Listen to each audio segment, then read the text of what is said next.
YouTube. Bitters and Broomsticks here. I'm gonna do a haul video. This is one of my first, but I went to Crescent Moon Gifts in Tacoma, and they're a fantastic little local run shop, and I wanted to just kind of share what I got.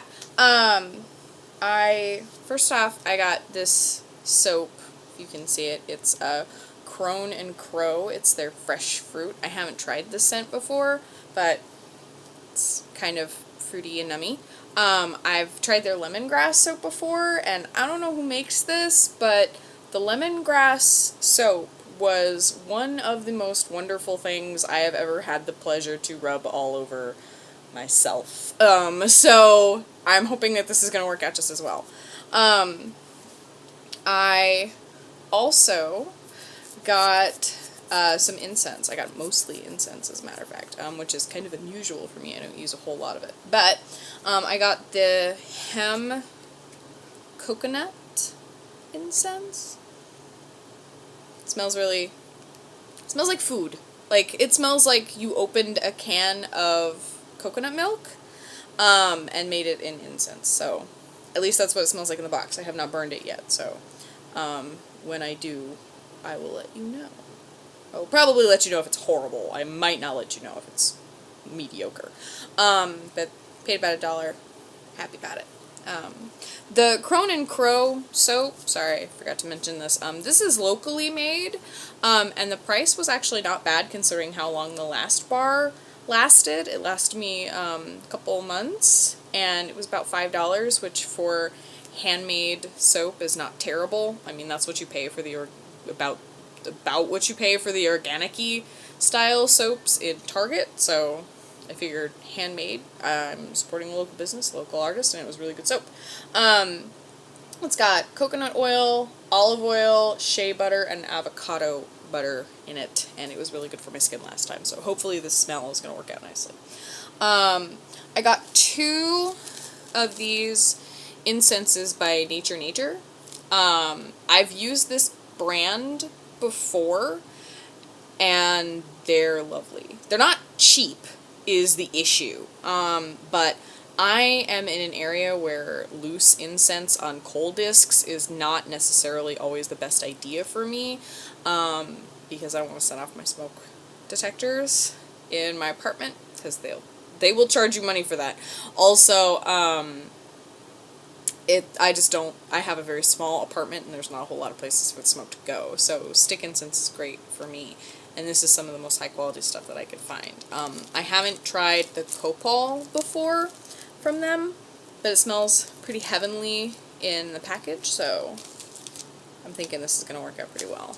And I also bought their Divine Rose incense, and I've rebought this many times, even though the price point is a tad high for incense. This package was $8. There's not there's not a whole lot of sticks in there, but again, I don't burn incense very regularly.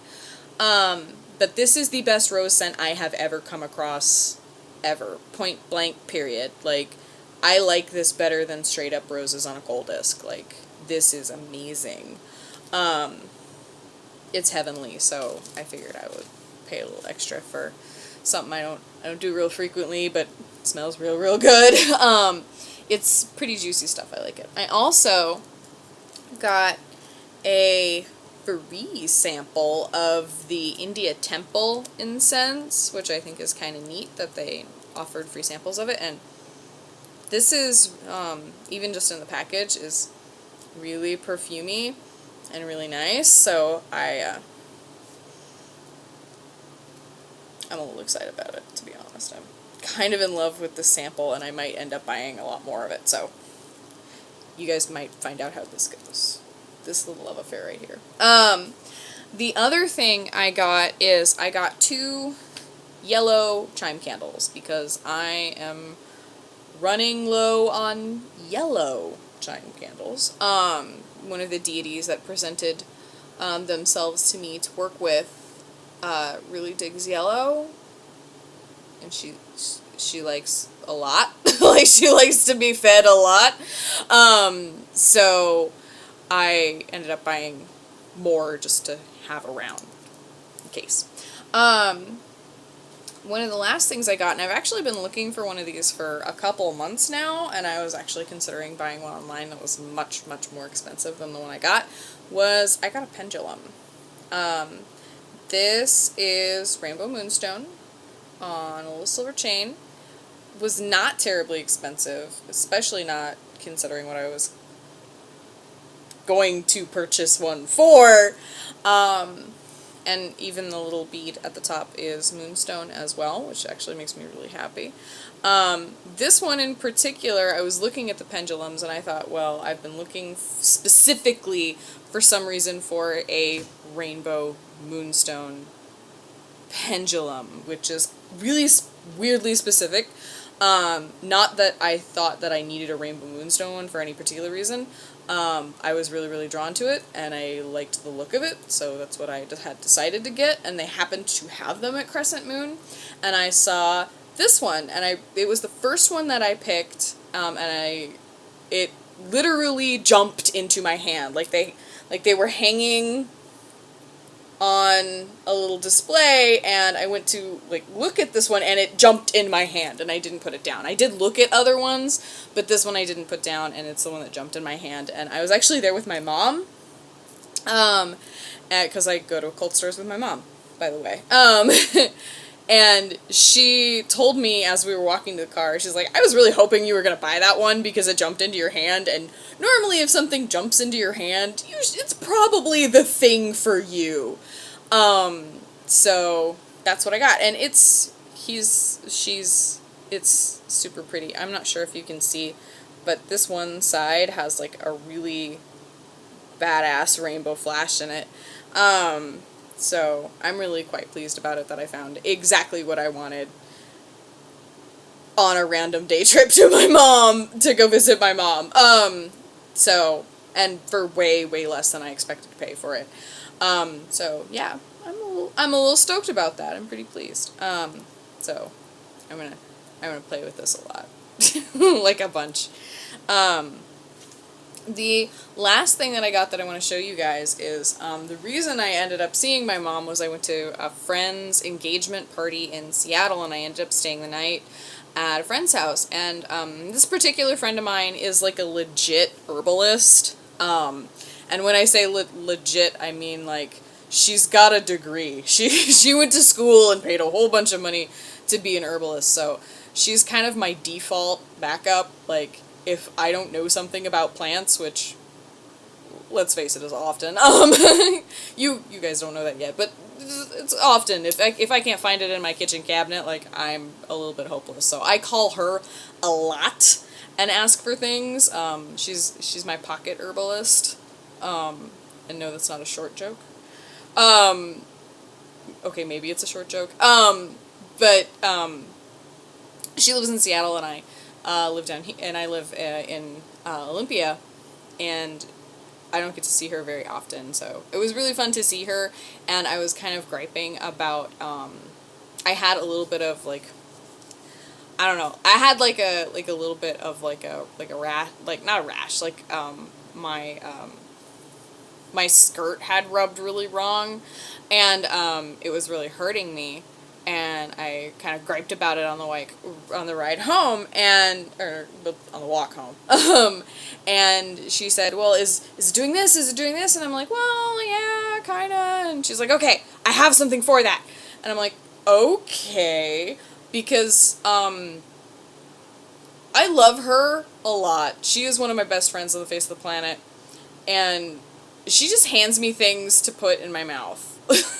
Which sounds really dirty when I say it out loud like that, but, she will hand me random herbal, like, tinctures or concoctions, and she's like, try this, put this in your face, like, eat it, and I'm like, okay, and sometimes they're great, and sometimes they're not so great. Like, I had an experience with milk thistle this weekend, because she said, this is really good for your liver, and it will kind of prevent a hangover, because we had gone to an engagement party and had a lot of champagne, because it was toasting and that kind of stuff. She's like, here you go. I don't mind it. It has kind of a nutty taste. like 10 seconds later as I'm like trying to like choke back bile, and going, oh my god, that's terrible, it tastes terrible. But I do not have a hangover today. I'm just telling you that right now. Because apparently milk thistle is like magical. So tastes bad, but it's the kind of taste bad where you know it's good for you, but if it tasted any worse, it'd probably be poison. That's kind of the way it is. Anyway, the thing that I got, for the like, weird, like, rubbed raw, like my skin had been rubbed raw sort of thing, was, and the labels, like, totally hand done, is she and her lab partners group, made first aid salve, which I used last night and used, this morning, and I, honest to God, no idea what is in this stuff. Like, she said, oh, it's, we made it so that it would be good for your skin as well as first aid, like, type thing, so it would actually heal you, and, this is the most amazing stuff I've ever run across. Like, I actually told her, I'm like, that was really, really good, and I think I need that in my life. Can you make me some? And she's like, well, I can't make you anything, because she's in the middle of moving, and she has a really, really tiny kitchen, like, literally, like, tiny, like, you can barely turn around in her quote-unquote kitchen. It's like, oh, I can't do that, but you can have that. And I'm like, well, I don't want to steal your, like, first aid salve, like, if you use it. And she's like, no, it's cool, I can make more later, don't worry about it, take it. I'm like, okay, because I need this in my life, like, with me all the time. It's fantastic. It's seriously some of the most emollient, like, stuff and that I've ever encountered. It's, like, really super creamy and amazing, and, like, I'm not sure if you can see that, but, like, it's amazing. And it smells medicine-y. It smells kind of, my mom, of course, sniffed it, because she sniffs everything, like most witches do. First thing she asked is there cypress in there? And I'm like, I have no idea. Carmen made it. I just trust her. This is the only person on the face of the planet where she can hand me something, like, weird and say, put it in your mouth, and I will do it. But yeah, so I'm really excited about this stuff, and I'm really excited about the other stuff, and I, just wanted to share. So, yeah, if you liked it, tell me what you like, tell me if you got anything cool, and I will see you later. Bitters and blessings. Goodbye.